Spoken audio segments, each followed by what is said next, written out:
daripada surgawi. Setiap kita semuanya rindu untuk menyembah Tuhan hari ini. Amin. Mari saya mempersilahkan Bapak Ibu untuk bersaat teduh, persiapkan hati kita untuk menerima berkat ibadah pagi ini. Terima kasih Tuhan Yesus.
Biarlah api kemuliaan-Nya Tuhan melimpah turun atas kita, dan kita boleh menikmati suasana surga. Api kemuliaan-Nya.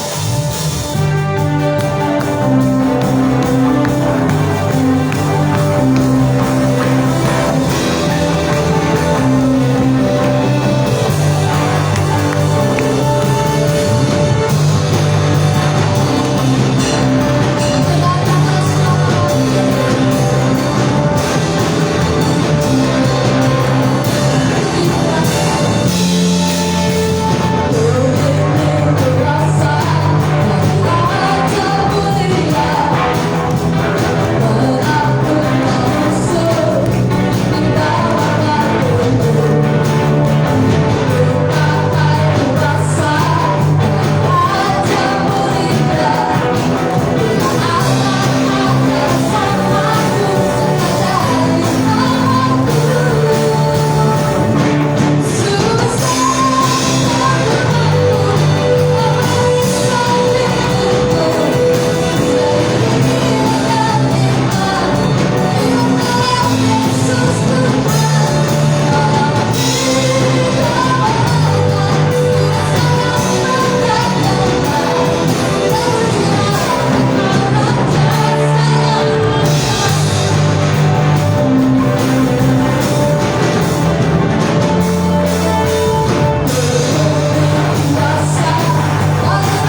diberkati. Puji Tuhan.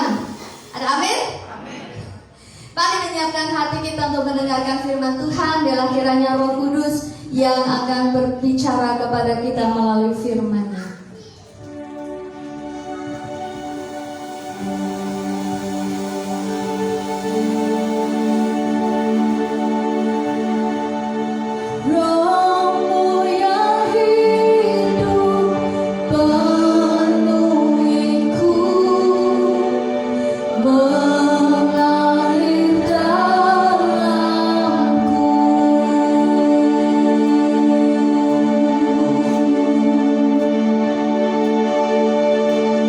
Jiwa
Shalom.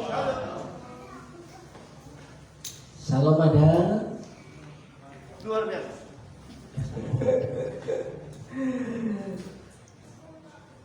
Selamat pagi Bapak Ibu dan Saudaraku yang dikasihi Tuhan. Kiranya berkat kemurahan Tuhan itu selalu Bapak Ibu Saudara nikmati di sepanjang hari ini maupun hari-hari besok Bapak Ibu. Bapak Ibu yang dikasihi Tuhan, pada pagi hari ini saya mengajak saudara untuk membaca Injil Yohanes pasal yang ke-16. Injil Yohanes pasal yang ke-16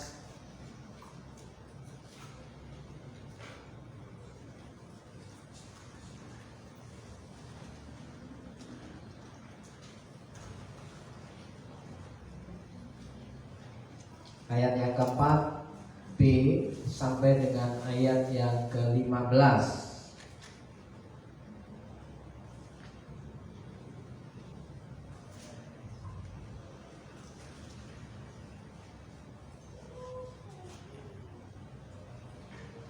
Yohanes pasal yang ke-16 ayat yang ke-4b sampai dengan ayat yang ke-15. Bapak Ibu yang dikasihi Tuhan, saya membaca ayat yang genap, Bapak Ibu membaca ayat yang ganjil. Alkitab kita diberikan judul pekerjaan penghibur. Beginilah bunyi firman Tuhan. Hal ini tidak kukatakan kepadamu dari semula, karena selama ini aku masih bersama-sama dengan kamu. 5. Tetapi sekarang beri kepada dia yang telah mengutus aku, dan tiada seorang pun di antara kamu yang bertanya kepadaku, kemana kau pergi? Tetapi karena aku mengatakan hal itu kepadamu, sebab itu hatimu berduka cita. Namun benar yang kukatakan ini kepadamu adalah lebih berguna bagi kamu jika aku pergi, sebab jikalau aku tidak pergi, penghibur itu tidak akan datang kepadamu. Tetapi jikalau aku pergi, aku akan mengutus dia kepadamu. Dan kalau ia datang, ia akan menginsafkan dunia akan dosa, kebenaran, dan penghakiman. Akan dosa karena mereka tetap tidak percaya kepadaku. Akan kebenaran karena aku pergi kepada Bapa dan kamu tidak melihat aku lagi. Akan penghakiman karena penguasa dunia ini telah dihukum. Masih banyak hal yang harus kukatakan kepadamu, tetapi sekarang kamu belum dapat menanggungnya. Tetapi apabila ia datang, yaitu Roh kebenaran, ia akan memimpin kamu ke dalam kebenaran. Sebab ia tidak akan berkata-kata dari dirinya sendiri, tetapi segala sesuatu yang didengarnya, itulah yang akan dikatakannya, dan ia akan memberitakan kepadamu hal-hal yang akan datang. Ia akan memuliakan aku, sebab ia akan memberitakan kepadamu apa yang diterimanya daripadaku. Segala sesuatu yang Bapa punya adalah aku punya. Sebab itu aku berkata, ia akan memberitakan kepadamu apa yang diterimanya daripadaku. Puji Tuhan, berbahagialah orang yang membaca, merenungkan firman Tuhan dan melakukannya. Haleluya. Saudaraku yang dikasihi Tuhan, pagi hari ini kita akan berbicara, sharing-sharing, membahas tentang Roh Kudus. Bapak Ibu yang dikasihi Tuhan, ada banyak orang Kristen yang menganggap bahwa Roh Kudus itu hanya kekuatan saja. Ya, Roh Kudus itu dianggap sesuatu yang remeh, ya. Tapi ada orang-orang tertentu yang berkata, Roh Kudus telah berbicara kepadaku, ya. Sehingga ada sesuatu hal yang dikerjakan dengan backup kata Roh Kudus, ya, supaya tindakannya itu dianggap benar. Saudara yang dikasihi Tuhan, tapi berhati-hatilah, hari-hari ini, akhir zaman ini akan terjadi pengajaran-pengajaran palsu. Saya singgung pada hari ini Bapak Ibu, saya beritahukan kepada Bapak Ibu supaya berhati-hati terhadap media sosial, di YouTube, di Facebook, di Instagram, apalagi di Telegram, yang membuat grup-grup tertentu dengan modus Bible study. Ya, dengan modus Bible study. Ya, itu ada dari tulisannya di situ, ada institut, ada seminari, Bapak Ibu yang dikasih Tuhan. Berhati-hatilah. Kenapa saya katakan berhati-hati? Hari-hari menjelang Tuhan datang yang kedua kali adalah hari-hari yang jahat. Jadi hari-hari yang jahat itu akan muncul pengajaran-pengajaran palsu yang diikuti oleh banyak orang. Saudara, ternyata Bapak Ibu, ada suatu aliran yang bernama aliran Shincheonji. Mungkin Bapak Ibu baru dengar. Ya, Shincheonji. Ya, pendirinya adalah Opa Angkong Lemin Hei. Ya, dari Korea Selatan, Bapak Ibu yang dikasih Tuhan. Jadi apa sih dampaknya dalam kehidupan orang-orang Kristen yang ada di Indonesia? Ya kan? Tahun ini opung dari Korea ini sudah masuk Minahasa, sudah masuk Makassar, Bapak Ibu, dan bikin acara-acara di SD, SMP, SMA. Jadi modus operandi ajaran Shincheonji ini adalah masuk ke sekolah-sekolah. Ya, sudah masuk bekerja sama dengan IAIN, UIN Jakarta, Bapak Ibu yang dikasih Tuhan. Bayangkan gereja terbesar, gereja besar bukan gereja terbesar, gereja besar yang dipimpin oleh opung ini, ya, dengan kita sebut dengan aliran Shincheonji ini, ya, sudah mulai masuk Indonesia, membangun kerjasama MOU dengan universitas-universitas yang ada di Indonesia, masuk kampus-kampus. Saudara yang dikasih Tuhan. Dan kemudian bukan hanya sampai di situ, tapi ke SD, SMP, SMA. Terus apa masalahnya ini diberitahukan? Ya, apa masalahnya? Ya, rupanya di Purwokerto sudah lama ada di kampus-kampus. Dan salah satu leadernya itu pernah masuk ke sini. Setelah saya tahu itu namanya Persekutuan Sion. Unsur? Pernah dengar? Ya, Persekutuan Sion. Ya, modelnya mereka menarik orang untuk bersekutu, komsel, ya, di situ dilatih pemuritan, di situ dilatih leadership. Dan ujung-ujungnya pada akhirnya ketika mereka aktif dalam persekutuan Sion itu, saya sebut Sion karena di Purwokerto sudah ada, maka dia tidak akan ibadah di gereja lagi. Betul? Dan mereka bikin ibadah hari Minggu di dalam persekutuan itu. Yang tadinya taat dengan pemimpinnya, taat dengan orang tuanya, ketika masuk menjadi militansi Sion ini, mereka menjadi seorang pembangkang, pemberontak. Tidak mau ke gereja, sama pendeta sudah gak hormat lagi, sama orang tua sudah tidak menghormati lagi kalau dikasih nasihat, Bapak Ibu. Pernah dengar cerita-cerita seperti itu di kampus, Mas? Belum ya? Oh, belum menjamani ya? Itu zamannya Mas Jo? Ada angkatan. Ada angkatannya? Perangkatan ada ya? Ada angkatan. Oh, ada angkatan. Kenal?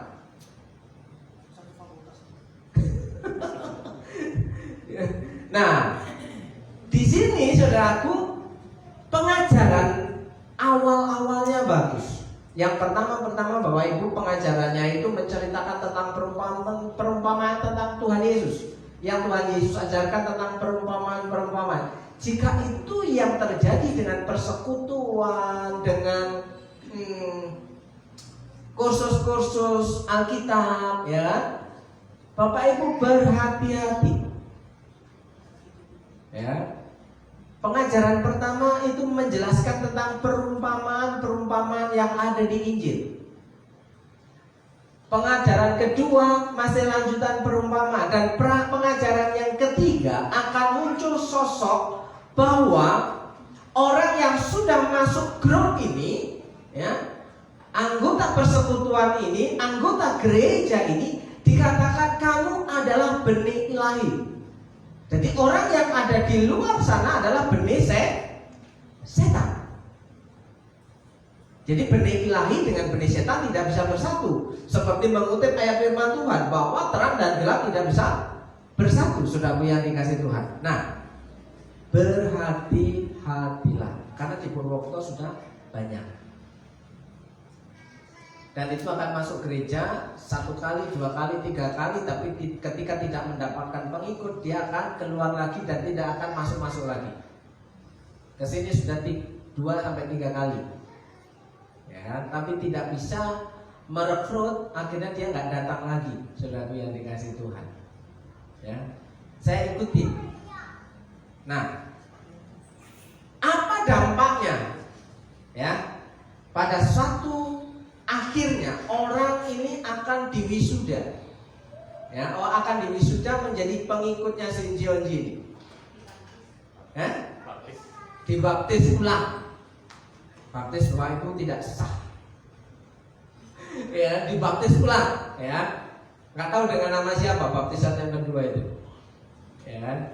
Nah, saudaraku, setelah itu dia akan menjadi orang-orang yang eksklusif. Orang-orang yang menganggap bahwa orang lain itu najis. Itu radikalnya kelompok ini, saudaraku. Sudah salah radikal. Ya. Sudah salah radikal. Nah, Bapak Ibu yang dikatakan, berhati-hatilah dengan pengajaran-pengajaran yang ada di sekeliling kita, apalagi yang membawa nama Persekutuan Wanita Perdamaian Dunia. Itu ada websitenya, saudara. Saya juga paling sebentar lagi akan viral, sebentar lagi akan booming dan akan dibahas di dunia kontenan, ya, per YouTuber, Bapak Ibu yang dikasih Tuhan. Dan Sinode GBI sudah menyatakan maklumat kajian tentang pengajaran Shincheonji. Ya, pionir GBS telah. Ya, kemarin tentang pengajaran yang lain. Nah, sementara gerejanya sudah nggak ada, orangnya sudah bukan pendeta lagi, baru keluar maklumat surat edaran pastoral. Ya kan? Nah, saudaraku yang dikasih Tuhan, peran apa yang hari ini kita mau nikmati tentang peran Roh Kudus dalam kehidupan kita? Jadi begini Bapak Ibu yang dikasih Tuhan, begini macam, ya, Roh Kudus mengubah cara hidup orang-orang percaya. Ya, Roh Kudus mengubah cara hidup orang-orang percaya. Orang-orang percaya. Hari ini saya agak grogi, agak kecantol-cantol lidah saya. Ya. Agak dredeg. Kenapa? Berbicara tentang Roh Kudus itu sesuatu yang berat. Kenapa? Berat karena apakah perkataan saya ini dipimpin oleh Roh Kudus atau karena keinginan saya sendiri? Jadi berbicara mengajarkan tentang Roh Kudus itu sangat berat Bapak Ibu. Kenapa? Sekali lagi, bahwa Roh Kudus itu memimpin kehidupan kita untuk berjalan dalam kebenaran. Ya. Jadi kalau bicara tentang Roh Kudus, hidupnya tidak dalam kebenaran, itu dikatakan mustahil Roh Kudus. Yang jelas yang ada adalah Roh Kudus. Ya. Kalau bicara tentang Roh Kudus, tapi jahat sama orang lain, itu kudisan. Kalau berbicara tentang Roh Kudus sedikit-sedikit, tentang Roh Kudus bicara gini, tentang Roh Kudus memberikan hikmat dan pendengaran, tapi dia tetap berbohong terus, itu kudisan. Bapak Ibu yang dikasih Tuhan, bukan Roh Kudus, tapi Roh Kudus. Ya, oleh sebab itu pada pagi hari ini agak berat ketika memperkatakan, mengajarkan tentang pengajaran ini, saudara yang dikasih Tuhan. Tapi saya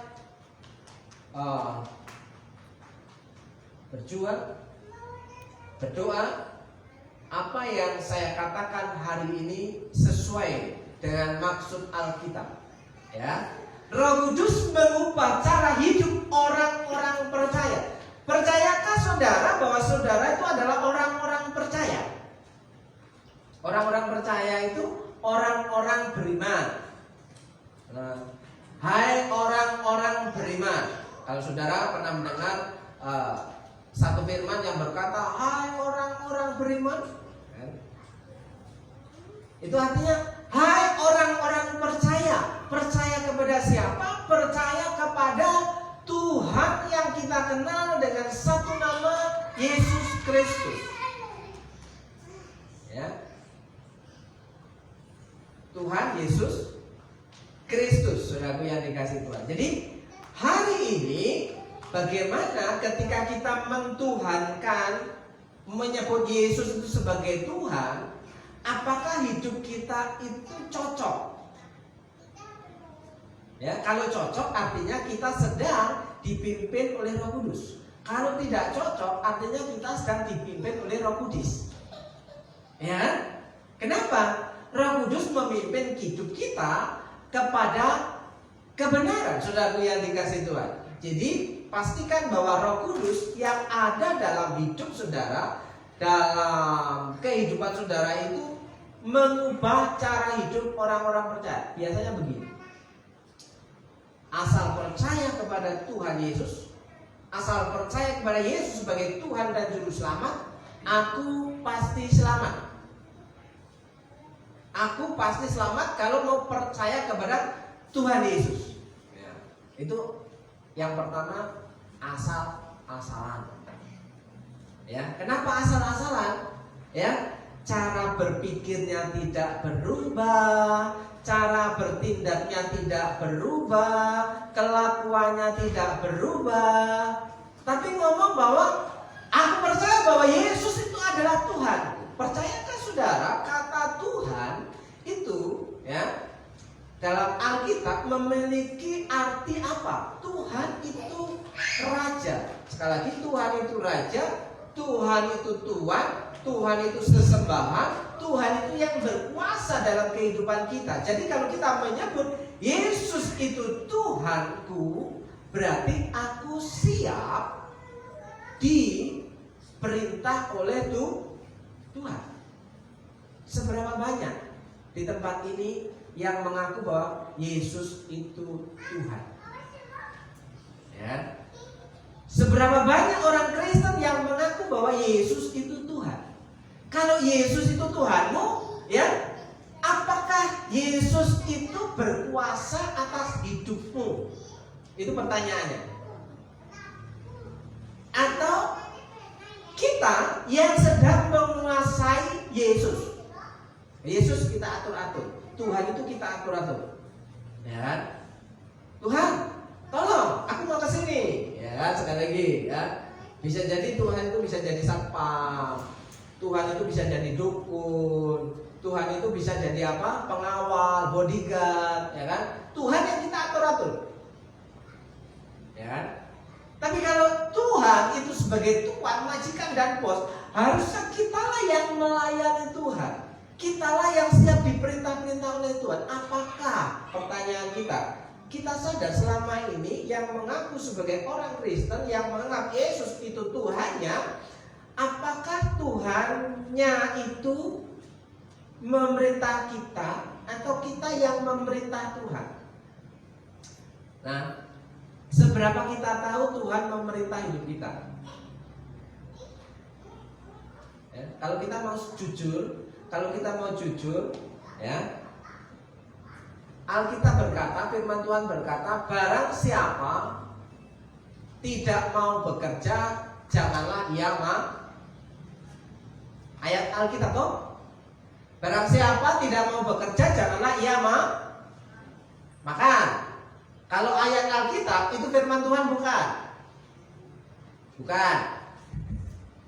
Firman Tuhan, ya. Kalau ayat Alkitab itu firman Tuhan, berarti Tuhan sedang berkata kepada kita, kalau tidak mau bekerja, janganlah kamu makan. Perintahnya apa? Bekerjalah. Lah, kalau kita tidak melakukan apa-apa, tapi tapi mau menikmati sesuatu yang luar biasa, dahsyatnya, berarti kita sedang melawan tuh. Logikanya begitu Bapak Ibu. Logikanya ketika Alkitab firman Tuhan yang kita dengar, kita abaikan, artinya kita tidak menjadikan Yesus itu Tuhan. Hanya pengakuan saja, siapa Tuhanmu? Yesus. Apakah kamu dikuasai oleh Tuhanmu? Enggak. Ya, kenapa? Kalau ku tak dapat jalan sendiri tanpa Roh-Mu. Lanjutannya.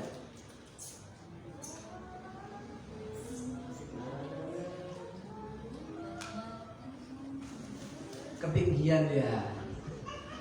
Peganglah tanganku Roh Kudus. Masih tinggi ya?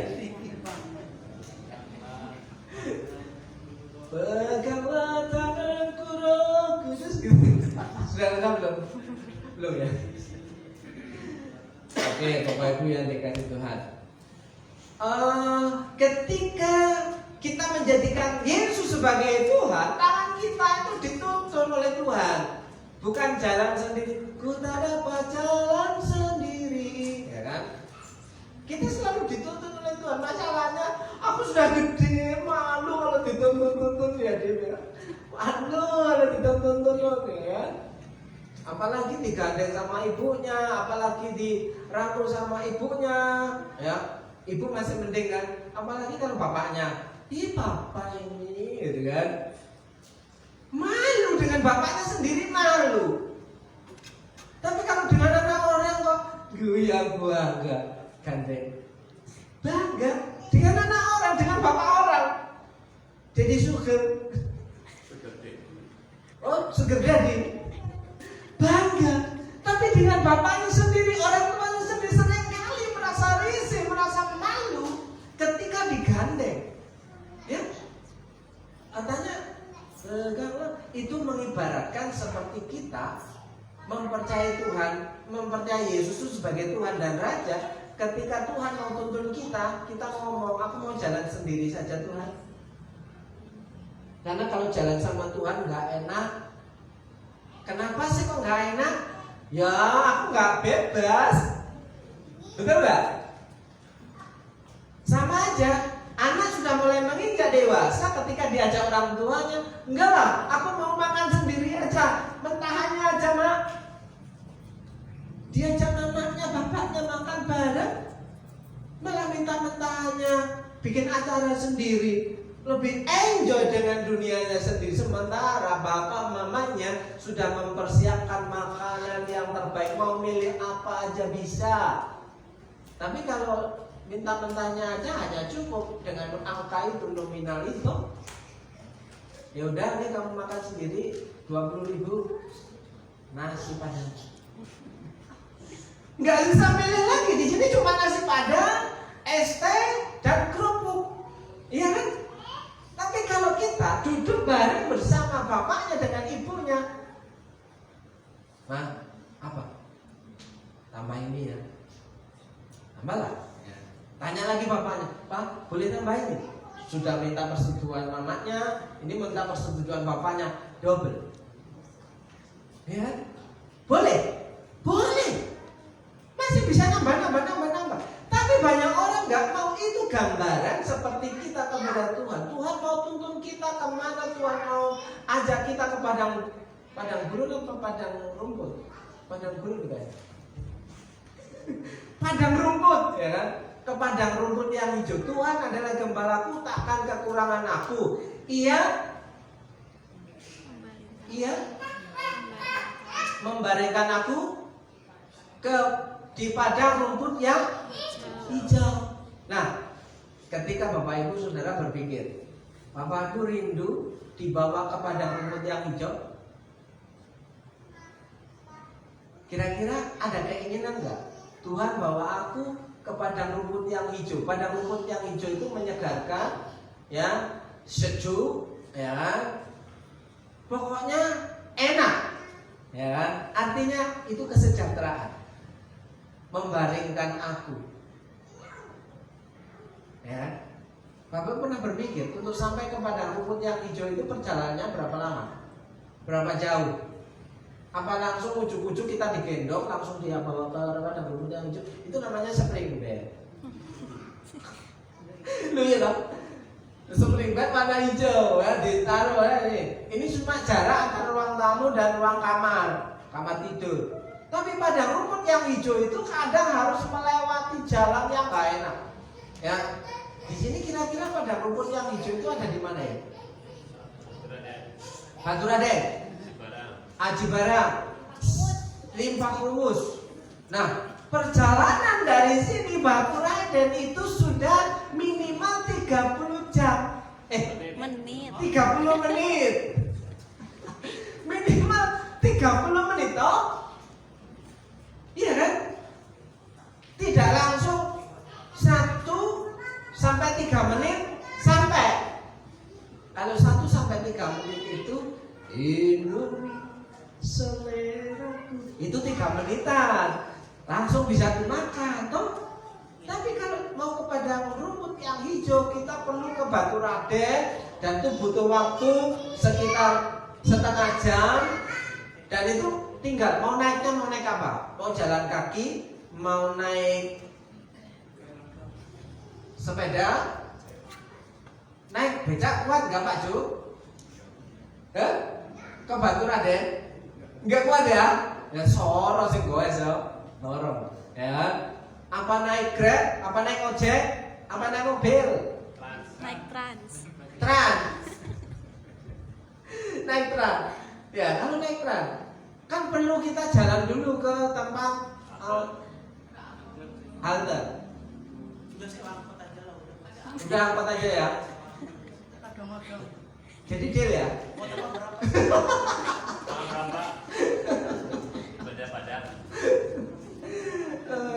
Bapak Ibu yang dikasih, kita baru ngomongin judul nih. Satu slide dong. Satu slide doang ini. Ya udah, Tadi sampai di mana? sampai angkot tadi. Sampai angkot. Aduh, ngeheng saya. Kita mau ke Batu Raden. Oh, ke padang rumput yang hijau. Ya kembali. Ke padang rumput yang hijau. Itu butuh perjalanan yang tidak gampang, butuh perjalanan yang tidak cepat, Bapak Ibu. Ada proses yang harus ditempuh, tidak ujuk-ujuk langsung sarjana. Kecuali beli 15 juta Pak O ya. Haha, sarjana teknik.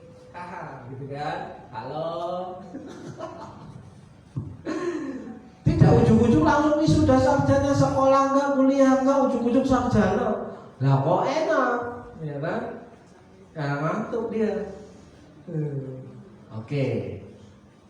Orang-orang yang percaya kepada Tuhan Yesus, ia dipenuhi oleh Roh Kudus dan hidupnya itu berubah. Ya. Aku berubah, sungguhku berubah. Terus? Oh ya sudah. Berarti nyanyinya Tuhan Yesus tidak berubah, ya kan? Aku juga, ya kan? Dek, kok mati dek? Ini nggak ada ininya. Oh, udah ya? Oke, bacaan kita sudah. Orang-orang percaya hidupnya dipimpin oleh Roh. Jadi orang-orang yang percaya kepada Tuhan Yesus itu hidupnya dipimpin oleh Roh. Orang yang dipimpin oleh Roh hidupnya berubah, caranya berubah, cara kerjanya berubah, berkatnya berubah. Amin.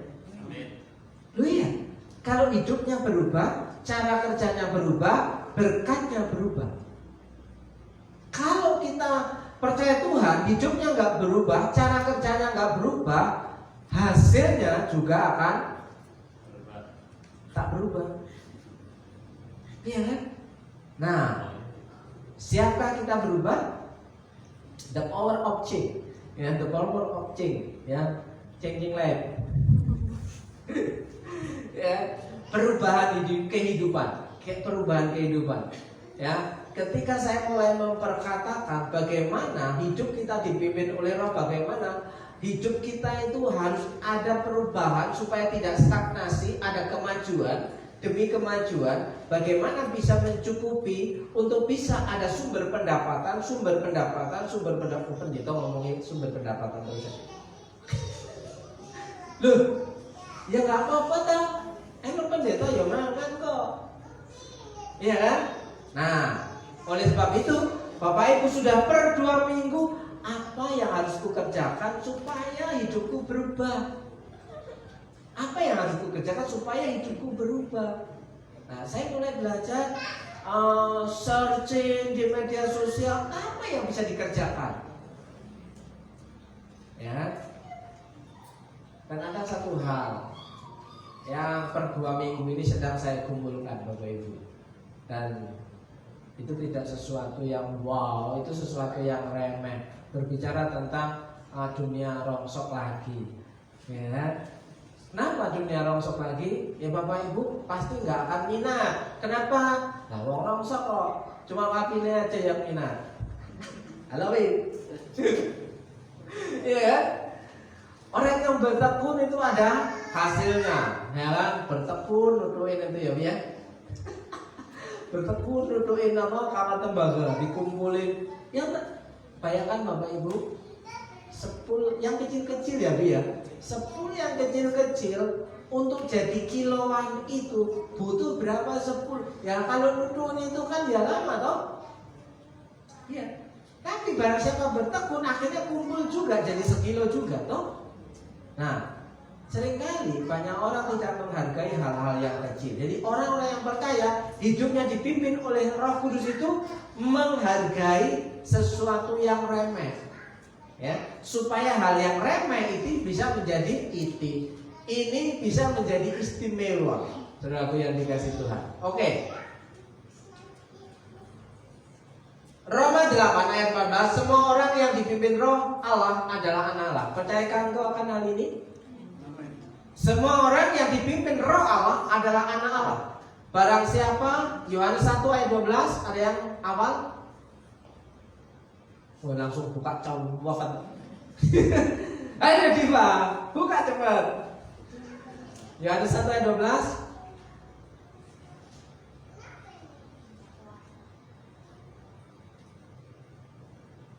Masih lama juga pakai gadget ya. Loading. Yohanes 1 ayat 12.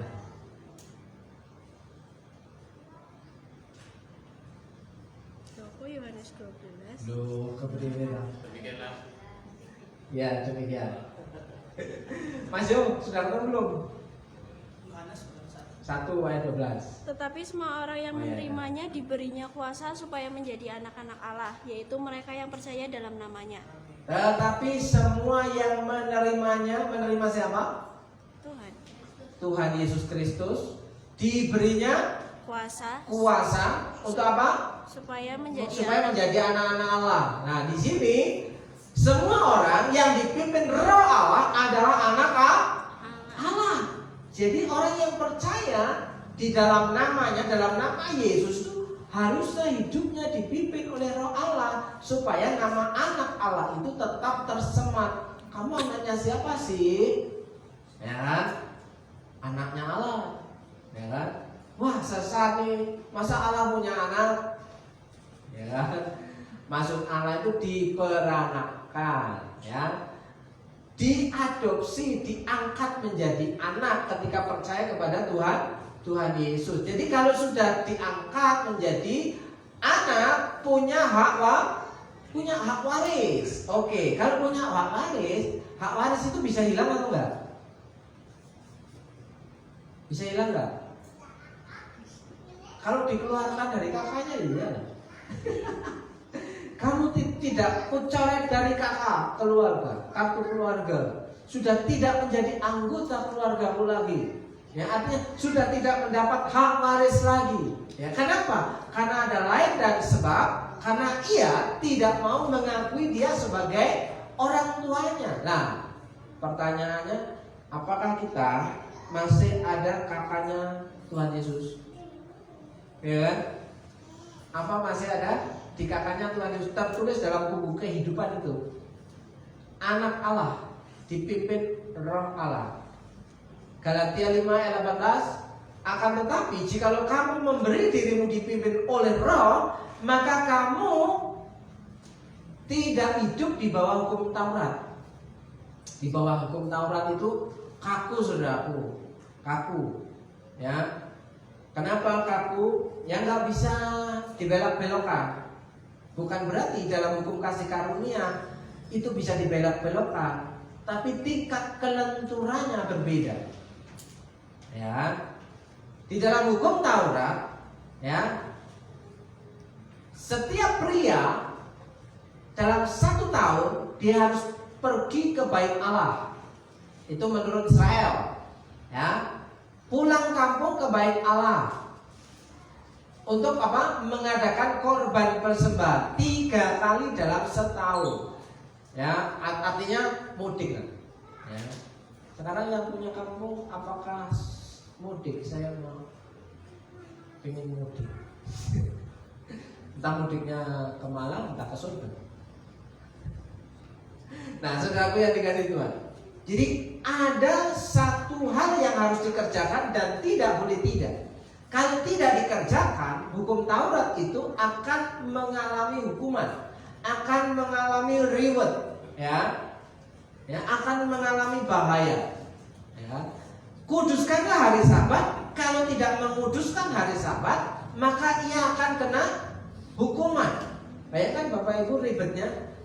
Kalau saudara kita yang masih percaya dalam keyahudiannya, ya, di hari Sabat itu dia tidak boleh bekerja. Tidak boleh bekerja. Sekarang kalau Bapak Ibu berpadanan pada hukum Taurat, tidak boleh bekerja, kira-kira masih ngeyel nggak? Ya man ya mau ngapa setelah ibadah, kan? Nah, daripada nganggur ya bukalah, kan? Bukankah kita ngeyelan? Katanya anak Allah, ya kan? Katanya hidupnya dipimpin oleh Roh, tapi tetap ngeyelan Bapak Ibu. Itu model orang Kristen. Tapi kalau orang Yahudi enggak loh. Ya, dia mempersiapkan 1 hari sebelumnya untuk bisa makan 1 hari pada hari Sabat. Ketika hari Sabat pun, ya, tidak boleh mengangkat beban yang berat. Pokoknya kudus bagi Tuhan. Ya, apakah kita kuat menjalankan syariat hukum Taurat? Apakah masih kuat? Kuat gak, Pak? Loh, Bapak Ibu, syariat hukum Taurat itu harus membaca Alkitab, kitab suci. Ya, hukum Taurat itu baca kitab suci, bukan baca HP suci. Ya kan? Gak boleh. Kenapa? Kitab suci yang dibaca, bukan HP suci. Jadi kalau ke rumah ibadah itu bawanya kitab suci.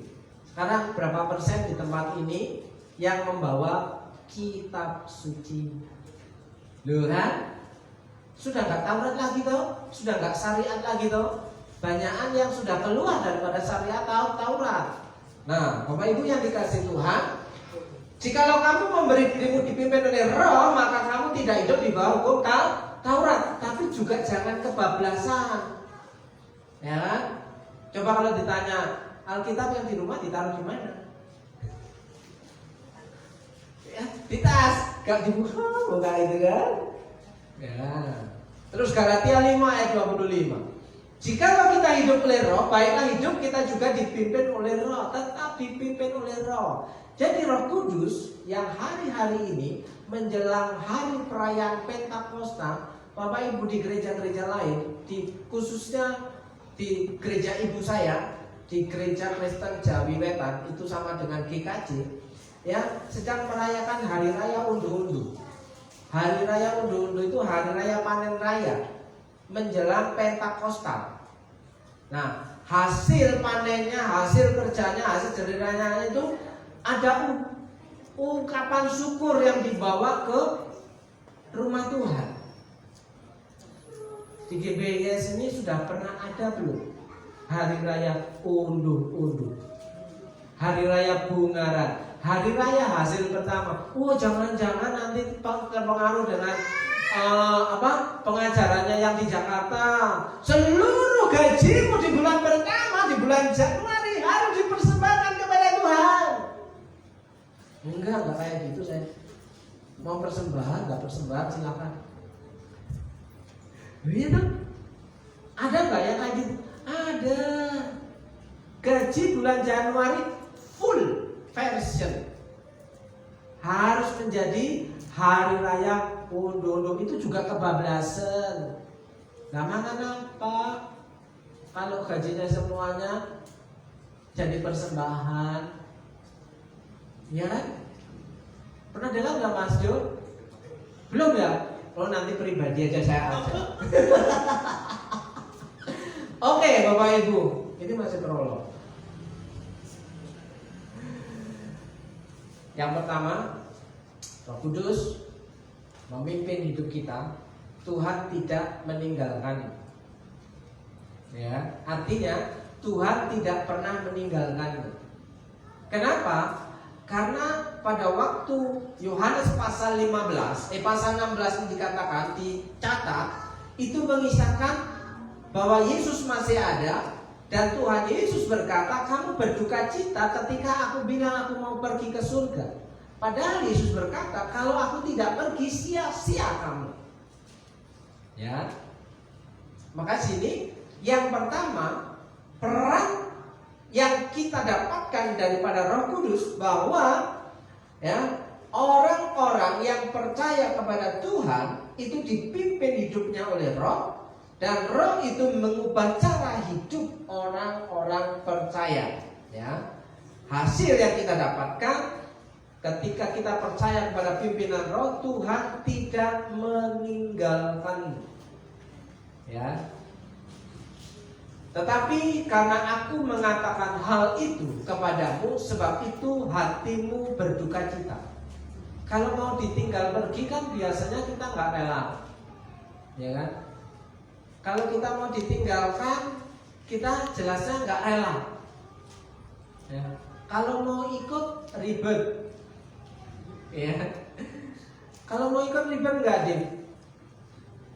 Kalau ditinggal mau nggak? Ya, ada duka cita dikatakan. Sebelum Yesus naik ke surga, ketika diberitahukan bahwa Yesus akan pergi, ada duka cita. Namun benar yang kukatakan ini kepadamu adalah lebih berguna bagi kamu jika aku pergi. Lebih berguna ketika Yesus harus pergi ke surga. Ya. Sebab jikalau aku tidak pergi, penghibur itu tidak akan datang kepadamu. Tetapi jikalau aku pergi, aku akan mengutus dia kepadamu. Pasal 14. Di situ Yesus berkata, aku akan meminta kepada Bapa untuk memberikan kepadamu seorang penolong yang lain. Ya kan? Terus aku akan mengutus. Nah, di sini jikalau aku pergi, aku akan mengutus dia kepadamu. Pasal 14 dikatakan seorang penolong. Ya. Pasal 16 dikatakan seorang penghibur. Jadi Roh Kudus penolong, penghibur. Tapi bukan hanya untuk menghibur-hibur kita, tapi untuk memberikan penghiburan itu kita tidak akan berjalan sendirian, Bapak Ibu. Apapun yang terjadi, ketika kita sudah mulai berumur, kita sudah mulai tidak sehat lagi, ya. Ketika kita sudah mulai harus memikul tanggung jawab, ya, Bapak Ibu, apalagi anak-anak yang hari ini masih aman-aman saja, masih ada orang tuanya, bersyukurlah punya orang tua yang ada di dekatnya. Ya. Kalau sudah nggak ada, adu kangennya dengan yang di mana? Ya, bersyukur masih punya orang yang ada di sekeliling kita. Jadi kita bisa menyapa, berkeluh kesah, menangis, tertawa bersama mereka. Tapi kalau mereka sudah ada, rasa kangen itu sulit terobati. Hanya bisa menangis. Ya. Mas Rian kalau ingat papa? Dan lupa terlalu kecil. Oh, terlalu kecil. Kelas 3 SD. Ya. Jangan sampai anak-anak kita lupa dengan kita. Ya. Kenapa? Ada hubungan yang terus-menerus. Itu tidak ditinggalkan kita dalam sedetik ini. Mau merintis usaha, ya, peganglah tangan Roh Kudus. Kita jalan, ya. Mau mengambil keputusan untuk mengambil anak orang, memilih jodoh, pegang tangan Roh Kudus, ya. Pegang tangan Roh Kudus, ya. Apa? Supaya memilih yang benar. Jangan bilang gini, dulu sudah memilih dengan benar, tapi berjalannya waktu 4 tahun, 5 tahun, kok jadi kita berpikir yang keputuskan waktu itu salah. Ingat, menikah itu keputusan final, tidak bisa dianulir. Tahu dianulir? Tidak bisa diganggu-gugat. Tidak bisa diganggu-gugat. Keputusan sudah konsultasi sama Tuhan. Tuhan, aku mau menikah. Tunjukkanlah siapa yang akan mendampingi hidupku. Jika itu iya, aku katakan siap. Sudah janji di hadapan Tuhan. Teng, ya kan? Sudah nggak bisa diudari lagi, tidak diputus lagi. Tapi kenapa? Alasan yang menjadi karena tidak cocok di kemudian. Siapa suruh milih? Siapa suruh milih? Ya. Kenapa kamu waktu pacaran nggak cerewet, ketika menikah baru jalan sebulan kok tambah cerewet ya? Kaget. Kayaknya kita nggak cocok loh. Pada waktu pacaran kok cocok-cocok aja. Pada waktu menikah kok bilang nggak cocok. Ya kan? Makanya pada waktu sebelum menikah buka lebar-lebar kelakuanmu. Jangan ditutup-tutupin. Ya kan? Supaya apa? Sadar siapa yang kita pilih. Jaim-jaim. Pada waktu pacaran makanya cuma secimit-cimit. 1 sendok, 2 sendok, 3 sendok udah kenyang gitu kan? Udah kenyang. Giliran sudah menikah 2 piring masih padam. Belum. Nah kan bahaya. Ternyata anggaran untuk makan kurang. Sudah kenapa? Wah, pikir bersyukur punya pasangan, makanya dikit. Masih pacaran kan? Jaim. Nggak usah jaim apa adanya. Ya kan, yang kedua, Bapak Ibu, ya, Roh Kudus memberikan kesadaran akan dosa. Jadi peran Roh Kudus itu menyadarkan kita akan dosa. Jadi orang Kristen yang mengaku dipenuhi Roh Kudus, kalau nggak sadar akan dosanya, kebangetan. Yakin nggak kebangetan? Walaupun pergi ke gereja, hidupnya nggak akan berubah-berubah. Bohong tetap bohong, mencuri tetap mencuri. Bapak Ibu, siapa yang nggak pernah mencuri? Saya sering. Lu ya jujur dong. Mencuri hati orang, mencuri perhatian, mencuri pandang, diam-diam melirik. Lu ya kan? Mencuri loh itu. Siapa bilang nggak mencuri? Mencuri pandang, mencuri waktu, ya kan? Masuk kalau berangkat kerja, jam kerja masuk jam berapa? 7.45. Sampai kantor jam berapa? 7.44. Luar biasa. Tepat. Dia 7 tahun kerja kayaknya telat 3 kali. Oh, masih lumayan. Lumayan. Ya. Pantas dipertahankan. Langsung ditendang. Kalau waktu kan nggak saya tanya karena dia telat tiap hari. Saya pulang paling lama. Pulang paling lama ya. Ada bayar harganya. Oke. Tadi mau ngomong apa tadi? Ya, kesadaran akan dosa. Ya. Dan kalau ia datang, Roh Kudus itu datang, Roh Kudus itu memenuhi hidup saudara, Roh Kudus itu tercurah dalam kehidupan saudara, ia akan menginsapkan dunia akan dosa. Ya kan? Kalau ada Roh Kudus, nih, ada Roh Kudus, marah, iya, tapi ya kadang-kadang ketika marah sadar, oh iya, saya salah, bukan salah, saya dosa. Lebih gampang ngomong saya salah atau saya dosa. Ya saya. Apalagi kalau laki-laki kan malu mengaku salah. Disetujui sama istri, ya kan?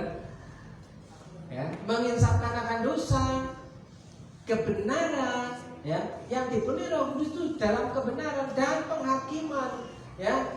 Di sini, kenapa ayat ini mengatakan menginsapkan dunia akan dosa, kebenaran dan penghakiman? Saya kasih tahu penjelasannya Bapak Ibu. Kenapa penginsapan akan dosa?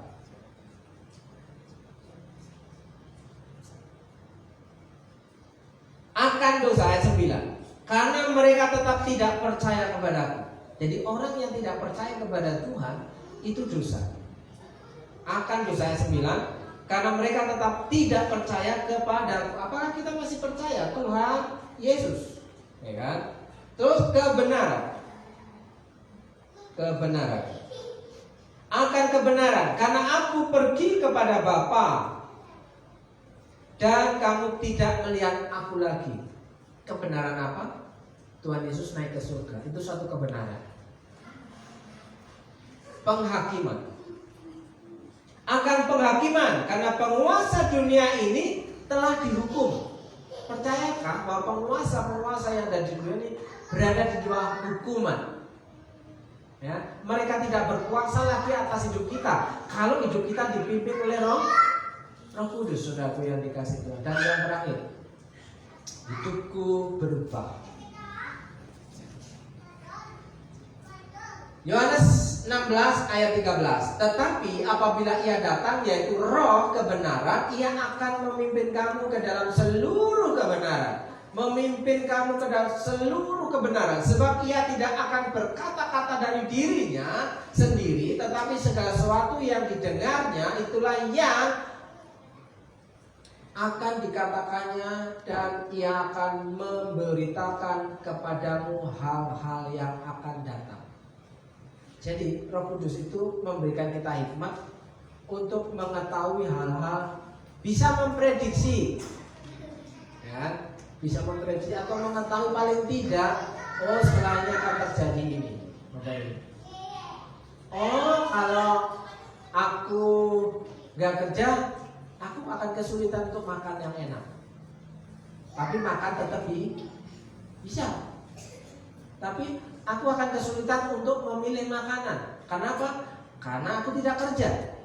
Tapi kalau aku kerja, dapat berkat, aku bisa memilih makanan yang aku suka. Betul? Iya. Kalau ada hasil, gampang tak memilih. Tapi kalau nol hasil, bagaimana mau memilih? Ya, jadi hidupku berubah, saudaraku yang dikasih Tuhan. Ya silakan WA singkatnya ada ya.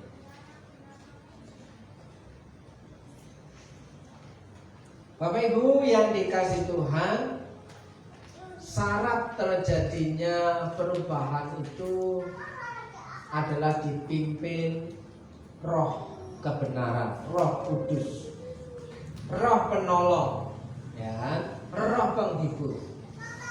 Ya. Syarat terjadinya perubahan yang pertama adalah mendengar firman, dan yang kedua adalah melakukan apa yang kita dengar. Kita hari ini mendengar apa, lakukan saja. Ya. Simple itu Bapak Ibu. Sehingga ada hasil. Kita sudah dengar banyak, sudah baca Alkitab bolak-balik, tapi nggak dilakukan, nggak ada hasilnya. Bukan berarti ketika kita membaca Alkitab kita mengharapkan hasil, tidak seperti itu. Tapi ketika kita membaca Alkitab, membaca firman Tuhan, kita melakukannya, kehidupan kita menjadi berubah. Yang tadinya murung bisa gembira, senang. Yang tadinya tidak suka menyapa orang jadi suka menyapa orang, ramah. Yang tadinya suka menyendiri jadi suka bergaul dengan orang lain. Karena hidup di dunia ini tidak sendiri. Hati-hati Bapak Ibu, orang yang suka menyendiri nanti berangkat ke kuburan juga sendiri. Gak ada yang menemani itu. Setuju? Iya. Makanya kita hari ini belajar dipimpin hidup kita oleh Tuhan. Silakan Bapak Ibu merenungkannya para beberapa saat. Apakah hidup kita siap untuk menerima pimpinan Roh Kudus?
bersyukur Tuhan mempunyai Allah yang luar biasa. Kiranya Tuhan Yesus memberkati hamba-Mu yang sudah memberikan firman untuk pelajaran hari ini, Bapak. Terima kasih kiranya Tuhan memberkati semua sidang jemaat di tempat ini, supaya mereka bisa sungguh-sungguh di dalam Tuhan. Terpujilah nama Tuhan Yesus. Hanya di dalam nama Tuhan Yesus Kristus kami sudah berdoa dan mengucap syukur. Terima kasih. Haleluya. Amin. Silakan duduk.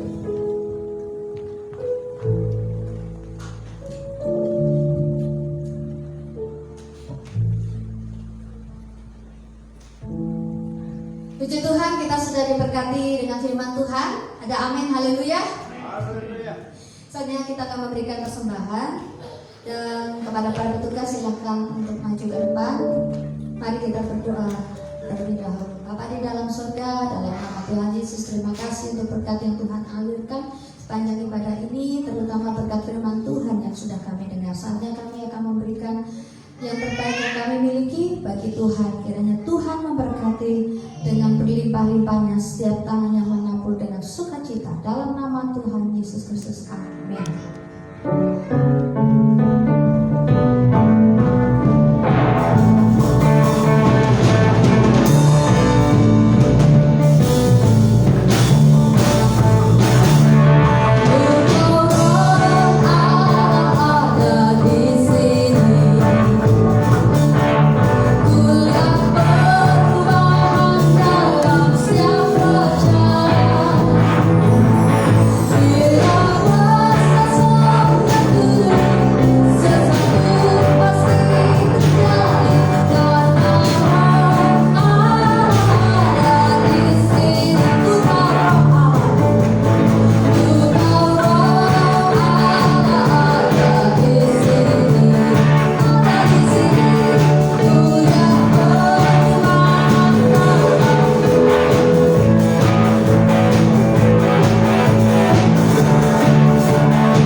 Shalom. Puji Tuhan, Bapak Ibu yang dikasihi Tuhan. Kita akan mengakhiri ibadah kita dan kita akan berdoa untuk ulang tahun Bapak Ibu. Bu Titi, maafkan saya, kemarin saya lupa. Saya menjemput Bapak Ibu untuk bangkit berdiri. Hari ini yang berulang tahun adalah Diva. Kemarin. Kita majukan nggak Bapak Ibu?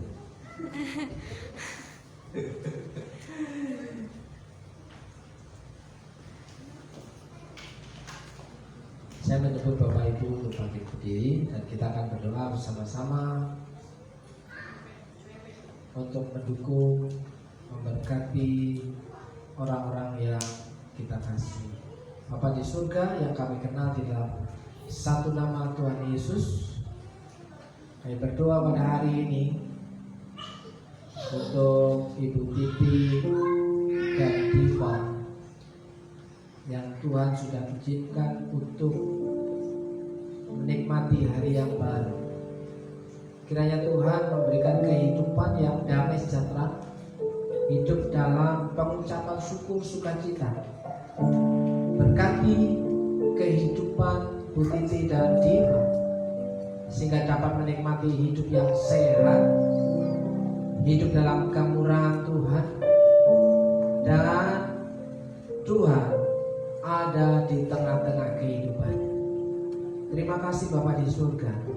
Kami percaya Engkau adalah Allah yang sanggup, Allah yang sanggup memenuhi kebutuhan umat dalam berkat nama Tuhan Yesus. Bapak Ibu dan saudaraku yang dikasihi Tuhan, mari kita pulang dengan menerima berkat Tuhan.